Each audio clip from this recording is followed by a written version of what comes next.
Alright, this is the Redneck Wizard coming at you again. Today I'm going to do just a short video, and I don't have my cameraman here, DIY Dad, to help me out. And I got my other little helper in the garage here.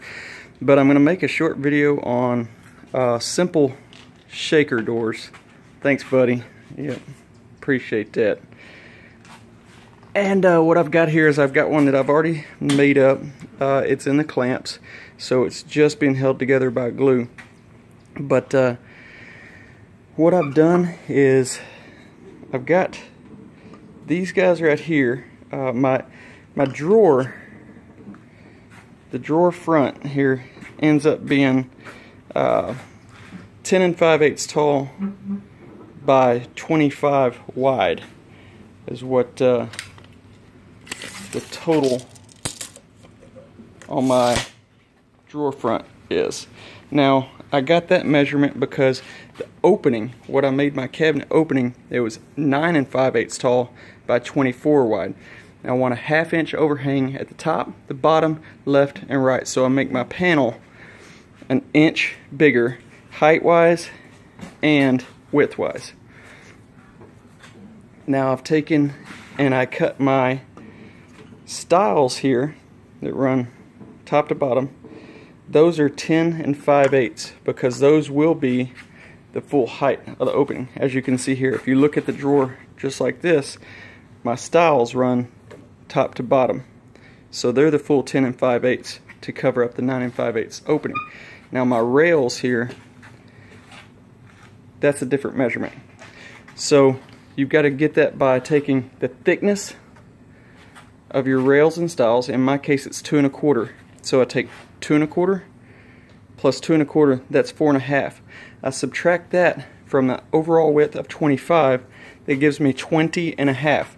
Now that's what the inside measurement needs to be, but in order to do the tongue and groove of my panel, I've got to have some material that's going to go into the stiles. So the rail actually needs to extend just a bit more. And what I've done, the measurement I've done, you can do any kind of measurement you want, size C, 3/8 sometimes. What I've done is just a 1/2 inch. It's a nice easy measurement. It keeps, you know, all your measurements easy. So if my inside to inside measurement is 20 1/2, then I just add back a 1/2 inch and a 1/2 inch for a total width from here to here at 21 1/2. And then I run all my pieces through and put a dado on them. Now you can do this on a table saw with a dado stack put in there, or you can do what I've done here, and you can see on my router table I've got a 1/4 inch cutter set 1/4 inch above the height of my table, and I just run those through and it leaves me a 1/4 inch on the bottom, it cuts a 1/4 inch out of the middle, and then leaves me a 1/4 inch at the top of my 3/4 inch stock. I do that all the way on all of my pieces here. These are the 4 pieces that will make up one drawer. See, I've got a 1/4 inch, a 1/4 inch cut out, and a 1/4 inch. Sorry for the shaky camera. Trying to do it by myself. Now, for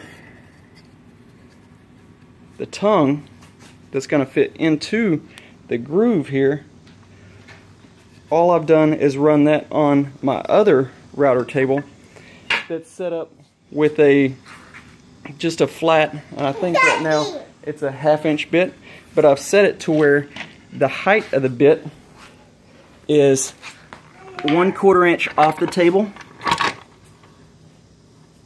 and it's set a 1/2 inch back from my fence. So then when I run one of the pieces through,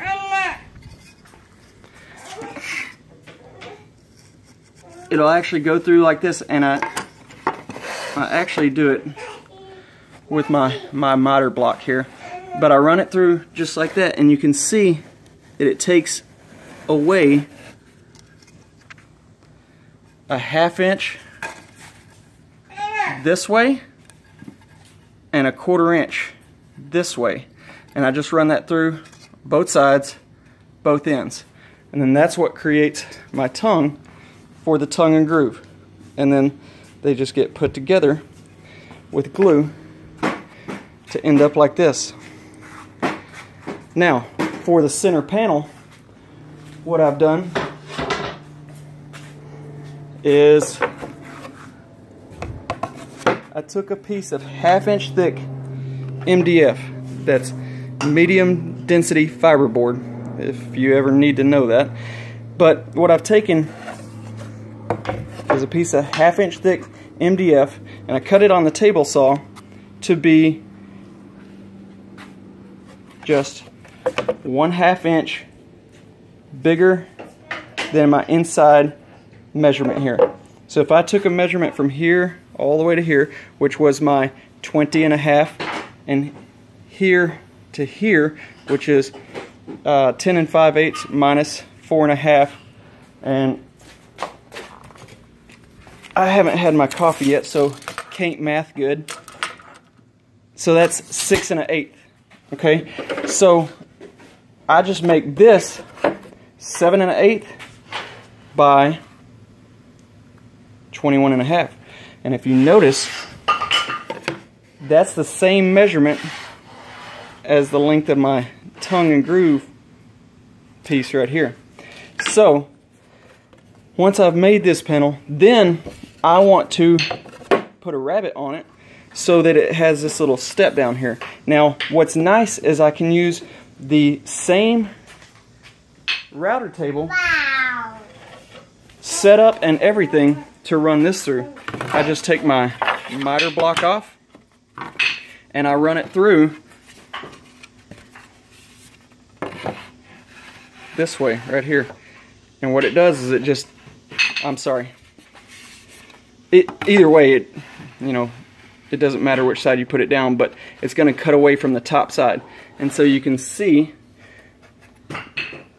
let me move the feather board and it'll be a lot clearer. You can see that when it runs through, it'll cut off just 1/4 inch off the top and leave 1/4 inch on the bottom. So then when I put it in my panel here, it gives me the 1/4 inch recess on my front, and then on the back of the panel it'll be flush. So I'll set the camera down real quick. I'll try and make it as quick as I can. And what that does, when you put the piece together, this would be the back. So you can see that the ends are flush there, and then that's what the back would look like. That's what the front would look like. Then I just glue the ends here, stick it in a clamp.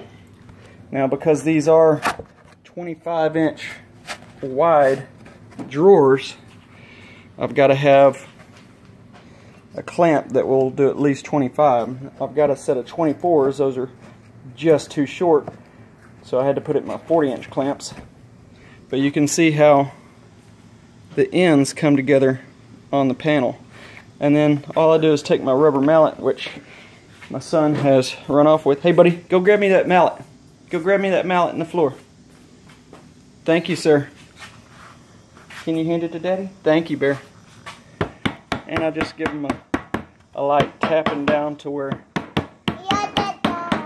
Good job, buddy. Yay. To where everything seats. Now, that little crack right there will get pulled in nice and tight once you put your glue in there and you clamp it. It'll get pulled in nice and tight.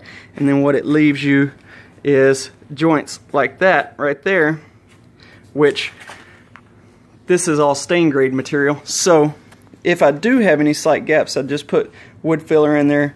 And then next step is to let these dry, sand them down, and paint them. So I hope this video has helped anyone that's been thinking about making cabinet doors.